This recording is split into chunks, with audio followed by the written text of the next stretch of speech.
Reporter impact പട്ടികജാതി വികസന വകുപ്പിലെ പിൻവാതിൽ നിയമനത്തിൽ NGO യൂണിയൻ മുൻ നേതാവിനെ പുറത്താക്കി. വകുപ്പിൽ നിന്ന് വിരമിച്ചതിന് പിന്നാലെ അതേ കസേരയിൽ നിയമനം ലഭിച്ച ബി അജിത് കുമാറിനെതിരെയാണ് നടപടി. റിപ്പോർട്ടർ വാർത്ത പരാമർശിച്ചാണ് വകുപ്പ് ഉത്തരവിറക്കിയിരിക്കുന്നത്. സംഭവം നടന്നത് പട്ടികജാതി വികസന വകുപ്പിലാണ്. ബി അജിത് കുമാർ എന്ന NGO യൂണിയൻ നേതാവ് ഇക്കഴിഞ്ഞ മെയ് 31-ന് പട്ടികജാതി വികസന വകുപ്പിലെ ട്രെയിനിംഗ് ഇൻസ്ട്രക്ടർ എന്ന തസ്തികയിൽ നിന്ന് വിരമിക്കുന്നു.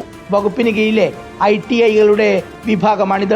വിരമിച്ചതിന് പിന്നാലെ മുൻ ഭരണാനുകൂല സംഘടനാ നേതാവിനെ തിരിച്ചു കൊണ്ടുവരാൻ നീക്കം തുടങ്ങി. പട്ടികജാതി വികസന വകുപ്പിന് കീഴിലെ ITIകളുടെ ദക്ഷിണ മേഖല ചുമതല വഹിക്കുന്ന ഭരണാനുകൂല സർവീസ് സംഘടനാ നേതാവായ മുനീറാണ് അജിത്തിനു വേണ്ടി കാര്യങ്ങൾ നീക്കിയത്. വിരമിച്ച് 3 ആഴ്ച പൂർത്തിയാകും മുമ്പ്, കൃത്യമായി പറഞ്ഞാൽ ജൂൺ 24-ന് അജിത്ത് ഇരുന്ന അതേ കസേരയിലേക്ക് താൽക്കാലിക നിയമനം നടത്താൻ വകുപ്പ് ഡയറക്ടർ ഉത്തരവിടുന്നു. ഉത്തരവ് കിട്ടിയതോടെ ആരെയും അറിയിക്കാതെ അജിത്തിനോട് മാത്രം പറഞ്ഞ് ജോലിയിൽ പ്രവേശിക്കാൻ നിർദ്ദേശം നൽകുന്നു. അജിത്ത് വീണ്ടും അതേ കസേരയിലെത്തുന്നു.